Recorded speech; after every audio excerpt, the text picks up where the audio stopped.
શું તમારે મશરૂમની ખેતી કરવી છે તો એને હું શોર્ટ વિડીયોમાં તમને બતાવીશ. હું ડેઈલી એક વિડીયો અપલોડ કરીશ જેમાં ડેઈલી શું કરવાનું તે બતાવીશ તમને. હેલો મિત્રો, તો આજે છે મશરૂમની ખેતીનો દિવસ 1 અને આજે અમે લેવા આવ્યા છે ભાતના ફ્રેશ પૂળિયા. તો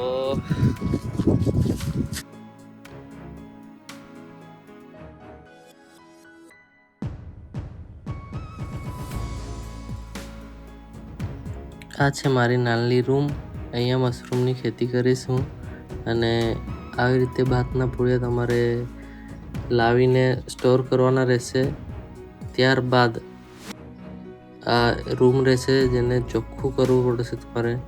આ મશરૂમનું બિયારણ છે અને આ ફોર્મેલિન છે, એનાથી જગ્યા ક્લીન કરી શકીએ આપણે.